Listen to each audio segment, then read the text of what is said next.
Hello students, तो आज हम डिस्कस करने जा रहे हैं मैकेनिकल प्रॉपर्टीज ऑफ फ्लूइड्स का नेक्स्ट लेक्चर। आज के अपने लेक्चर में हम डिस्कस करेंगे force on a curved surface.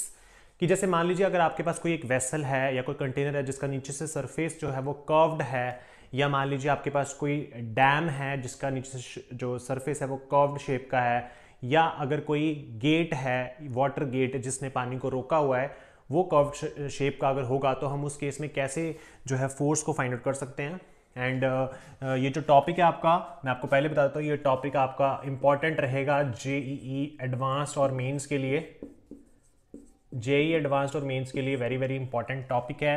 इसकी डेरिवेशन हम देखेंगे और फिर इसके ऊपर बेस्ड एक न्यूमेरिकल भी करेंगे सॉल्व। ठीक है, तो सबसे पहले हमने क्या बोला है कि हमारे पास मान लीजिए कोई एक इस तरीके का कर्व्ड सरफेस है, और इस कर्व्ड सरफेस के अंदर जो है फ्लूइड जो है इसके इनसाइड में वो फिल्ड है। मान लीजिए इसके अंदर क्या है, जो फ्लूइड है आपका वो फिल्ड है पूरे तरीके से। अब हमने क्या करना है, हमने इस कर्व्ड सरफेस के ऊपर जो है हमने यहाँ पे फोर्स निकालनी है। तो हम क्या करेंगे, सबसे पहले इस कर्व्ड सरफेस के ऊपर एक एलिमेंट जो है वो कट कर लेंगे, इसके ऊपर एक एलिमेंट कंसिडर कर लेंगे।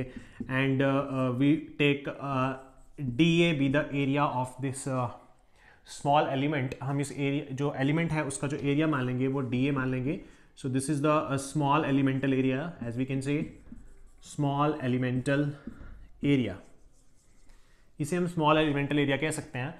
अब मान लीजिए कि जो इसका अपर लेवल है फ्लूइड का, वहां से लेकर इस एलिमेंट की जो डेप्थ है दैट शुड बी H। इसकी डेप्थ मैच अगर मान लूँ यहाँ से, ठीक है, अगर हम इसकी डेप्थ जो है वो H मान लें यहाँ से। अब हम क्या कर सकते हैं यहाँ से, अब आपको पता है कि जो सरफेस है, इस सरफेस के अगर इस लिक्विड के जो लिक्विड इसके अंदर फील्ड है, अगर उसकी वजह से यहाँ पे कोई फोर्स लगेगी तो ऑब्वियसली वो प्रेशर की वजह से होगी। एंड वो जो फोर्स है वो हमेशा इसके सरफेस के नॉर्मल होगी या परपेंडिकुलर आप कह सकते हो। तो ये फोर्स इस तरीके से लगेगी। Let this small force be your DF। ये फोर्स जो है वो काफ़ी स्मॉल होगी क्योंकि स्मॉल एलिमेंटल एरिया पे लग रही है, तो DF फोर्स हो जाएगी। अब हम मान लेते हैं कि इस फोर्स के दो कंपोनेंट्स यहाँ पे अगर हम बनाएं तो एक इस तरफ को होगा और एक इस तरफ को बनेगा। तो आपके पास अगर ये DF फोर्स जो है वो इस डायरेक्शन में अगर यहाँ से थीटा एंगल बना रही है, तो ऑब्वियसली इस तरफ को आपका जो कंपोनेंट होगा that should B DF Y, हम इसको मान सकते हैं। और इस तरफ को आपका हो जाएगा कंपोनेंट DFX, तो ये हो जाएगा DFY and that should B DFX। Clear है आपको बात? तो हमने दो कंपोनेंट्स यहाँ पे ड्रॉ कर दिए। अब अगर मुझे नेट फोर्स इस पोर्शन पे कर्व्ड सरफेस पे निकालनी होगी, तो जब हम एंड में एट द एंड जब भी हम नेट फोर्स निकालते हैं, तो हम क्या कर देंगे वहाँ पे अंडर रूट ऑफ, हम अपने पास अंडर रूट में निकालेंगे f ऑफ x का square plus f of y का स्क्वायर। हम ये वाला फॉर्मूला यूज़ करके हम अपनी नेट फोर्स यहाँ से निकाल सकते हैं। ये फॉर्मूला आपको पता है कहाँ से आया, ये हम 11th क्लास में जो हम वेक्टर चैप्टर पढ़ते हैं वहाँ से ये फॉर्मूला बनता है आपका। ठीक है, जब भी हमें रिजल्टेंट निकालना होता है तो आपको पता है हम यही फॉर्मूला हमेशा यूज़ करते हैं। तो f ऑफ x और f ऑफ y जो है वो हम यहाँ पे फॉर्मूला यूज़ करके इसकी नेट फोर्स यहाँ पे निकाल सकते हैं। उसके बाद सबसे इम्पॉर्टेंट बात ये है कि जो आपके पास यहाँ पे एलिमेंटल एरिया आपने जो कट किया है, इस एलिमेंटल एरिया को अगर मैं ध्यान से देखूँ और मैं इसको अगर यहाँ पे ड्रॉ करूँ दोबारा से, फॉर एग्जाम्पल अगर मैं इसको यहाँ पे ड्रॉ करूँ ऐसे, तो ये जो एलिमेंटल एरिया है आपका, ये एलिमेंटल एरिया कुछ इस तरीके से इस शेप में लाई कर रहा है। यानी कि अगर मैं आपसे कहूँ तो ये हॉरिजॉन्टल में एक बेसिकली थीटा एंगल पे लाई कर रहा है। हॉरिजॉन्टल से बेसिकली ये कुछ इस तरीके से थीटा एंगल पे लाई कर रहा है। तो इसलिए हम कह सकते हैं कि यहाँ पे आपके पास जो ये एरिया DA है, इसके भी हम यहाँ से दो कंपोनेंट्स बना सकते हैं। जो थीटा के अलॉन्ग होगा दैट शुड बी और DA cause of theta, and जो इस तरफ को कंपोनेंट आपका बनेगा, ऊपर की तरफ जो कंपोनेंट होगा यहाँ पे दैट शुड बी और DA साइन थीटा। ठीक है, ये वाला कंपोनेंट कौन सा होगा आपके पास, DA कॉस थीटा नीचे वाला, and this component should be और DA साइन थीटा। बेसिकली होता क्या है कि जब भी हमारे पास कोई इस तरीके से बॉडी लाई कर रही है, फॉर एग्जाम्पल कि मैं अगर सामने अपने देखूं तो अगर मुझे कोई इस तरीके से कर्व्ड शेप में बॉडी कुछ ऐसे टिल्टेड दिख रही है, तो जब मैं उसे सामने से, मतलब जब मैं उसे बिल्कुल सामने से परपेंडिकुलरली उसके देखूंगा, तो बेसिकली इस शेप, ये जो शेप है बेसिकली अगर मैं सामने से इसको ऐसे देखूं, इस तरीके से शेप को देखूंगा, तो ये मुझे कहीं ना कहीं ये मुझे एक रेक्टेंगुलर फॉर्म में ये शेप जो है वो मुझे दिखेगी। सामने से देखने पर, परपेंडिकुलर देखने पर ऑब्वियसली हमें वो शेप कैसे दिखेगी, एक रेक्टेंगुलर शेप दिखती है। तो इस टाइप का जो हम इस केस में जब भी हम एरिया लेते हैं तो उसको हम इस तरीके से लेते हैं डी ए कॉस थीटा और डी ए साइन थीटा की फॉर्म में, जहाँ पे जो आपका डी ए साइन थीटा है वो आपका वर्टिकल डायरेक्शन का एरिया हो जाता है और इस एरिया को हम कहते हैं एरिया ऑफ प्रोजेक्शन, ठीक है। और जो नीचे वाला डी ए कॉस थीटा है इसको हम नीचे की तरफ लेते हैं, इस केस में लेते हैं। तो यहाँ पे ये भी हमारे पास क्या हो जाता है, एरिया ऑफ प्रोजेक्शन हो जाता है और ये आपका हॉरिजॉन्टल डायरेक्शन में इसको हम यहाँ पे कंसीडर करते हैं। तो प्रोजेक्टेड एरिया हम इसको यहाँ पे बोल देते हैं। तो जैसे कि हमने इसको यहाँ पे दो एरियाज में डिवाइड कर लिया है, D A cos theta and D A sine theta, and these areas are your projected areas and these areas are your projected areas. इन एरियाज को हम क्या कहते हैं, बेसिकली प्रोजेक्टेड एरियाज के नाम से हम जानते हैं, ठीक है। क्लियर है आपको बात इतनी? अब जरा अगर हम ध्यान से देखें तो मुझे इतनी बात पता है कि अगर मुझे इस एलिमेंट पे फोर्स निकालनी है या मुझे इस एलिमेंट पे प्रेशर निकालना है, सबसे पहले तो प्रेशर आपके पास क्या होगा, अगर आपको इस एलिमेंट पे प्रेशर निकालना है then you can say that due to the liquid of depth h you can say that should be your rho G H.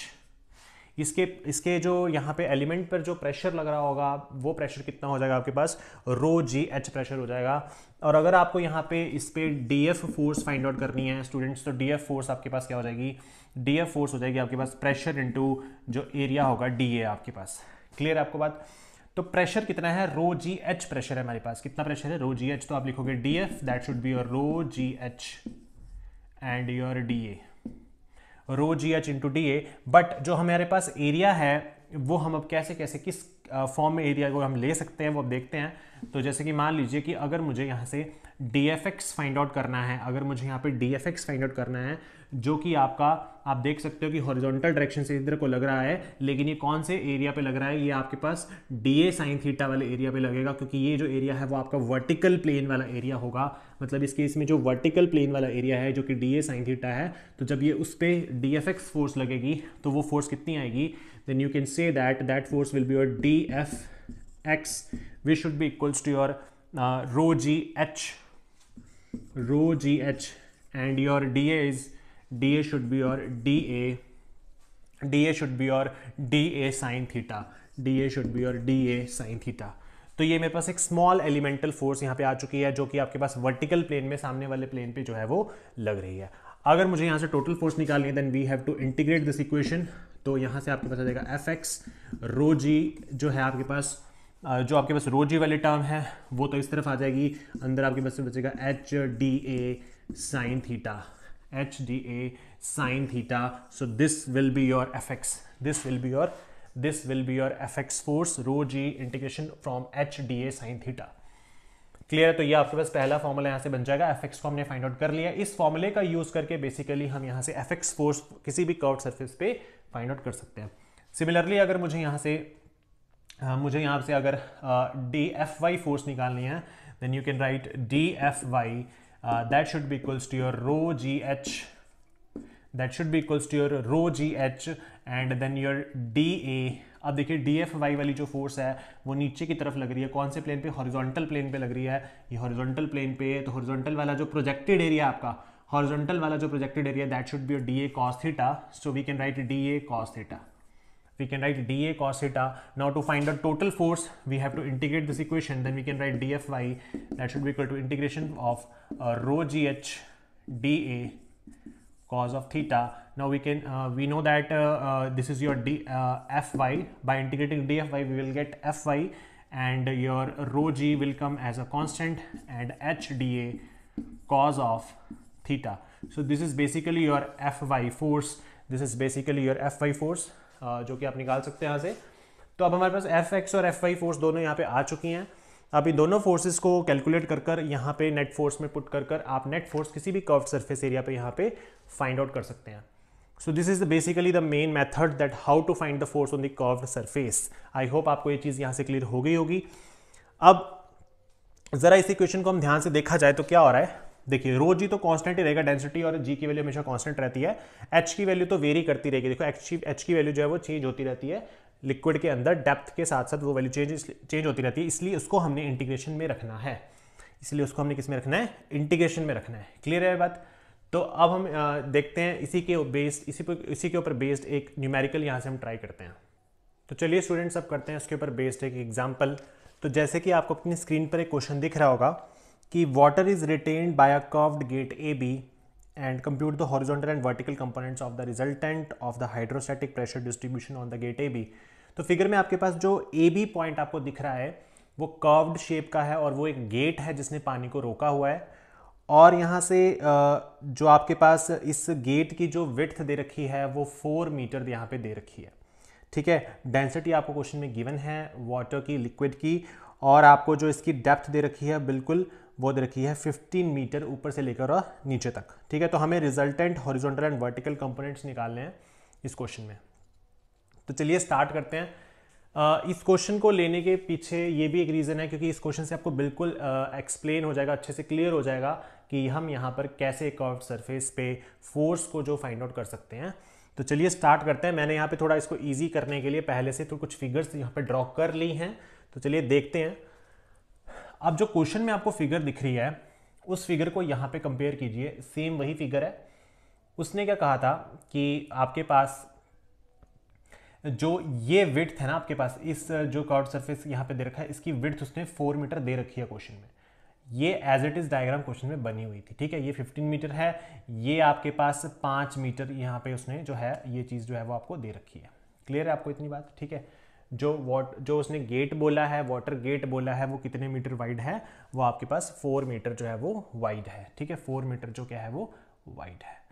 अब जरा इसको ध्यान से एनालाइज करते हैं। तो ये जो 5 मीटर आपके पास दे रखा है ये भी 5 मीटर होगा, तो ये भी 5 मीटर होगा, और जो इसकी विड्थ है, जो इस वाटर गेट की विड्थ है वो 4 मीटर उसने दे रखी है। कितनी दे रखी है? 4 मीटर। अब बेसिकली जब हम इस चीज़ को सामने से देखते हैं तो हमें कुछ इस शेप का, कर्व्ड शेप का ये विजिबल होगा। तो मतलब जो इसकी यहाँ पे इस पोजीशन से लेकर इस पोजीशन तक का जो डिस्टेंस है वो 5 मीटर है, और यहाँ से यहाँ तक नीचे तक का डिस्टेंस भी 5 मीटर होगा, ठीक है। और इसका जो आपके पास क्वेश्चन में जो 4 मीटर विड्थ दे रखी है वो इसकी चौड़ाई है कि कितनी चौड़ाई है, कितनी वाइड है वो, तो वो 4 मीटर, ये डिस्टेंस उसका, ये वाला 4 मीटर और ये वाला 5 मीटर है। कुछ इस तरीके से क्वेश्चन में दिया हुआ है। चलिए अब इसी का अगर हम प्रोजेक्टेड एरिया के रिस्पेक्ट में फिगर बनाएं तो प्रोजेक्टेड एरिया के रिस्पेक्ट में इसका फिगर कुछ ऐसा बनेगा। और तो हमने पता है कि एक्चुअल में जो प्रोजेक्टेड एरिया होता है, तो जैसे कि आप इस वाले एरिया को प्रोजेक्शन में जब बनाते हो तो आप इस चीज़ को नीचे की तरफ ड्रॉ कर लेते हो ऐसे, और यहाँ से भी ऐसे ड्रॉ कर लेते हो। यहाँ पे आप इसके दो कंपोनेंट्स डिवाइड कर देते हो स्मॉल एलिमेंट लेकर, जो मैंने आपको अभी थोड़ी देर पहले बताया था। तो मैंने इसी वजह से इस फिगर को, कर्व्ड फिगर को इस शेप में बना लिया है ताकि मुझे थोड़ा सॉल्व करने में ईजी हो जाए। क्लियर है आपको इतनी बात? अब देखिए ये 15 मीटर था, तो इसकी कुछ जो मैंने अपनी सॉल्यूशन निकालने के लिए फिगर बनाई उसमें ये भी 15 मीटर है। यहाँ से जो बी पॉइंट था आपका, मैंने इसके अंदर से एक एलिमेंट कट कर लिया, यहाँ से एक एलिमेंट मैंने क्या किया, कट कर लिया है, ठीक है। ये एलिमेंट जो मैंने कट किया वो मैंने यहाँ ड्रॉ कर दिया। उसके बाद यहाँ से जो ऊपर से डेप्थ थी इस यहाँ पे एलिमेंट की वो मैंने मान ली y, और ये आपको पता है 5 मीटर था दिया हुआ क्वेश्चन में, ठीक है। तो ये अगर ये 5 मीटर डिस्टेंस है, तो अगर ये पूरा 15 है तो बचा हुआ डिस्टेंस आपके पास क्या हो जाएगा, 10 मीटर हो जाएगा। क्लियर है? और जो ये आपने प्रोजेक्टेड एरिया इसका इस पोजीशन पे लिया है उसको मैं नीचे से यहाँ पे A डैश पॉइंट जो है वो मान लिया है। तो इस तरीके से हम इस क्वेश्चन को सॉल्व कर सकते हैं।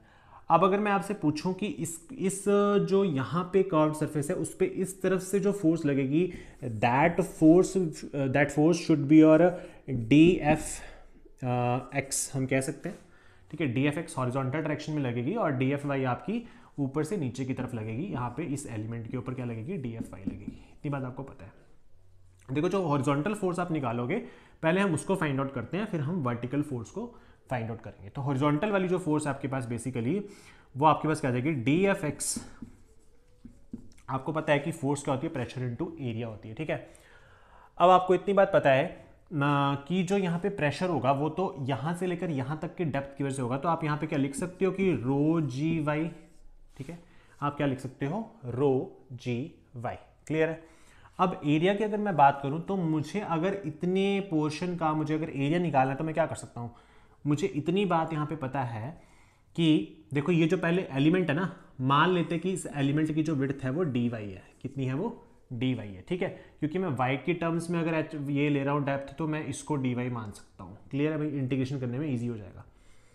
तो अब हमने क्या किया, इसका मैंने देखा कि यहाँ पे इसकी जो क्वेश्चन में मेरे पास दे रखी थी, इसकी जो विड्थ है क्वेश्चन में वो 4 मीटर दे रखी है। क्वेश्चन में इसकी जो चौड़ाई है, मतलब जो आप अगर इसको सामने से ऐसे देखोगे, इस कर्व्ड सरफेस को सामने से ऐसे आप देखोगे तो ये कुछ इस शेप का नजर आएगा आपको, है ना, इस शेप का कुछ नजर आएगा।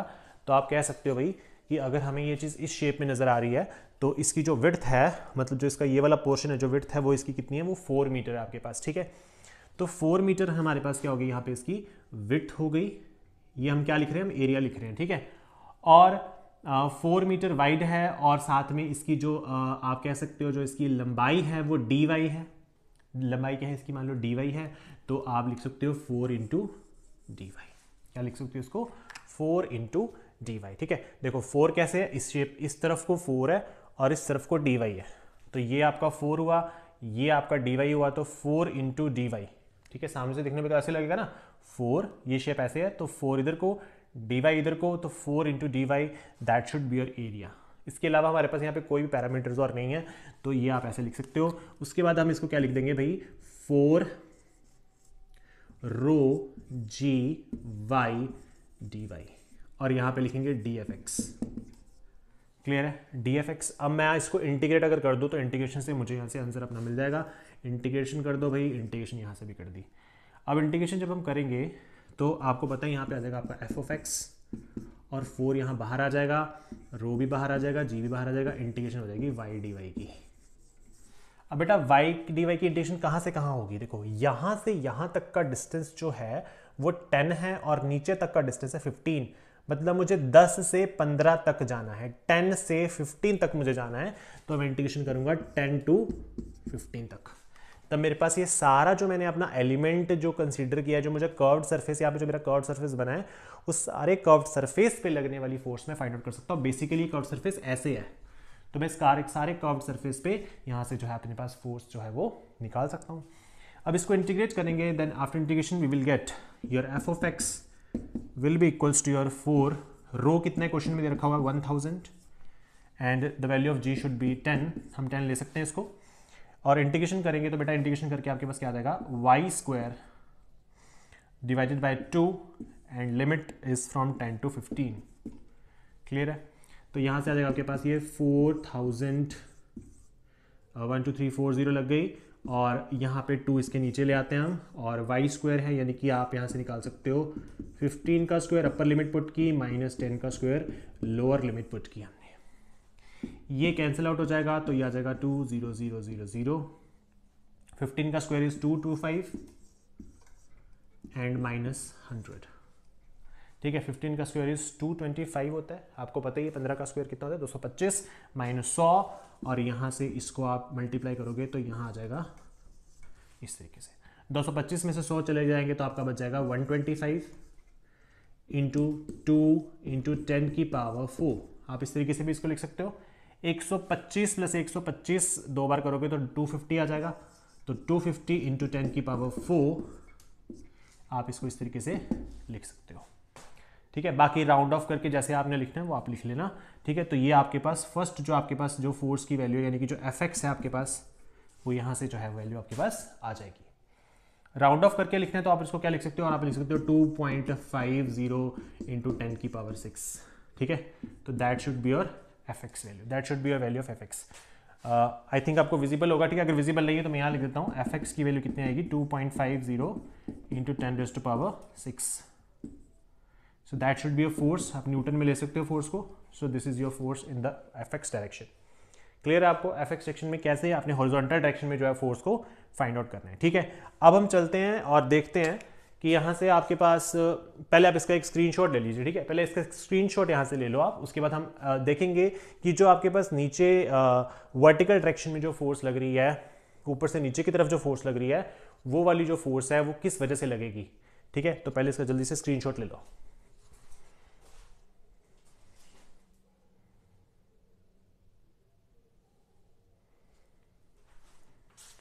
तो आई होप आपने स्क्रीनशॉट ले लिया होगा। अब जरा चेक करते हैं कि दूसरे केस में हमारे पास जो है वो फोर्स कैसे लग रही है।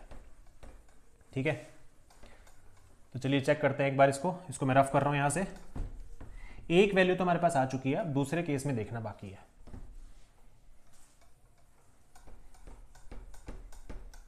तो देखिए स्टूडेंट्स, अब हमें पता है कि अगर मैं इसी पूरी फिगर को रैंडमली, अगर मैं एक ऐसी फिगर मान लीजिए यही आपके पास पूरा इस तरीके से बना हुआ है, ऐसे यही फिगर मैं दोबारा यहाँ पर ड्रॉ कर रहा हूँ ऐसे, ये आपका बी पॉइंट, ये वाला बी पॉइंट यहाँ लिख दिया मैंने, ठीक है। अब ये आपका अपर सरफेस है लिक्विड का। अब मेरी बात सुनिए ध्यान से, यहाँ पे जो कर्व्ड सरफेस आपने जो आप कर्व्ड सरफेस जो देख रहे हो, उसके ऊपर फोर्स कौन लगाएगा बेटा? उसके ऊपर फोर्स लगाएगा ये पूरा लिक्विड का वेट। इसने इतने पोर्शन का लिक्विड और इतने पोर्शन का जो लिक्विड है वो पूरा इस कर्व्ड सरफेस पे क्या लगा रहा है? अपना वेट लगा रहा है। तो वो जो फोर्स लगेगी वो इसकी वेट, हम यहाँ पे मतलब जो फोर्स है वो उस वेट को ही मान सकते हैं। तो इसीलिए अगर यहाँ पे आपके पास पॉइंट ए डैश है, if this point is a, तो आप यहाँ पे कोई भी एक रैंडम पॉइंट चूज कर सकते हो। जैसे मान लो ये सी हो गया, ये डी हो गया, ये ई हो गया, और ये वही आपका पूरी फिगर एज इट इज मैंने यहाँ पे ड्रॉ कर दी है, ठीक है।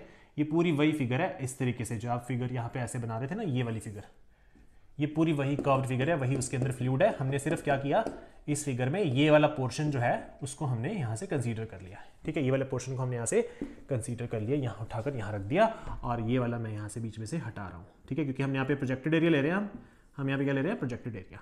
क्लियर है आपको बात?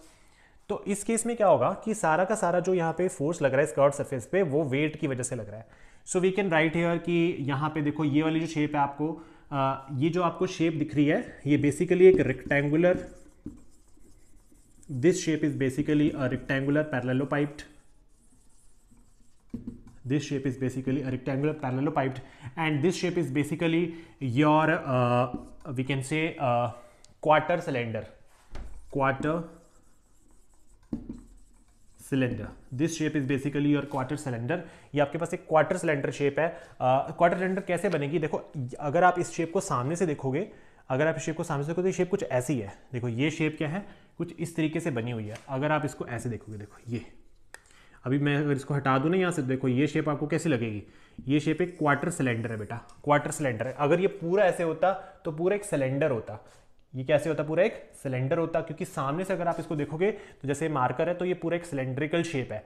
तो इस मार्कर का 1/4 हिस्सा जो है वो आपको सामने से दिखेगा ऐसे, तो इसका 1/4 हिस्सा क्या हो जाएगा? क्वार्टर सिलेंडर हो जाएगा। तो हमने क्या करना है, हमें इस यहाँ पे दो शेप्स कंसीडर करनी है, और दोनों शेप्स का हमें वेट फाइंड आउट करना है। कितना क्या फाइंड आउट करना है? इसका वेट फाइंड आउट करना है।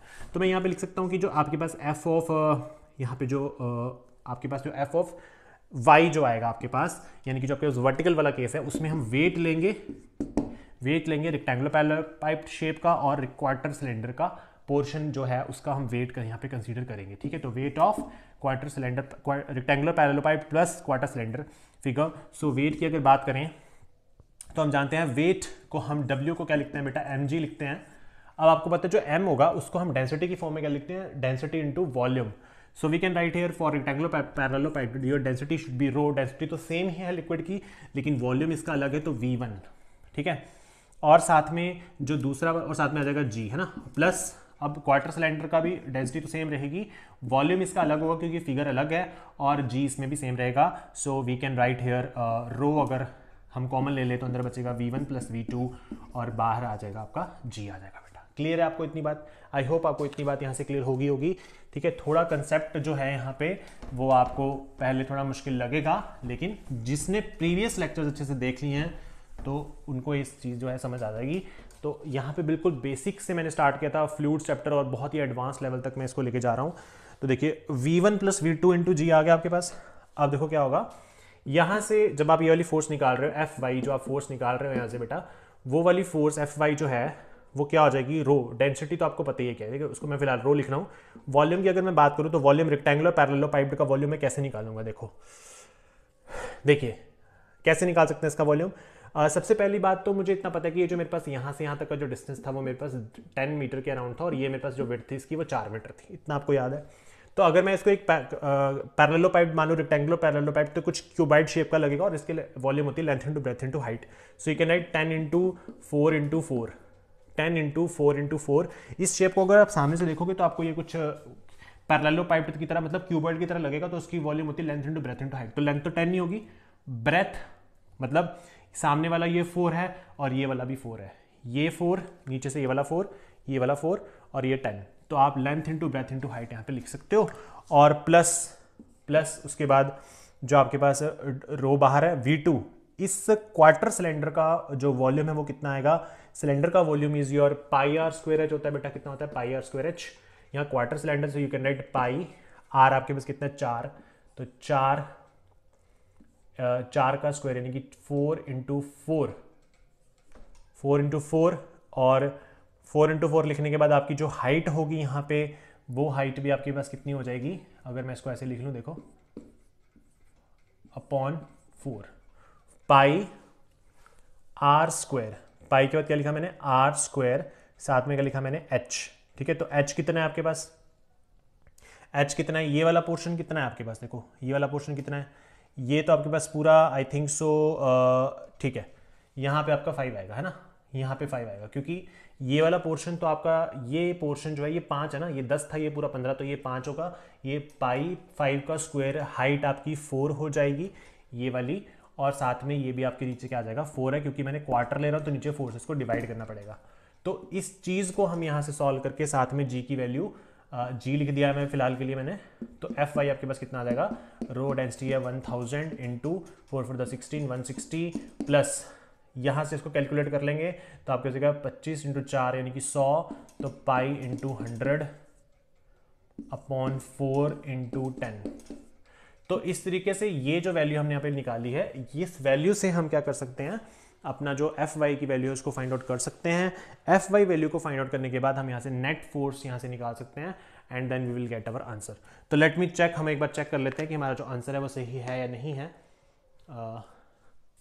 तो एक बार चेक कर लेते हैं अपना आंसर। ठीक है, तो बिल्कुल सही है, 1000 इंटू 10 इंटू 4 करके pi are square h upon 4 into g. ठीक है, बिल्कुल सही आंसर है।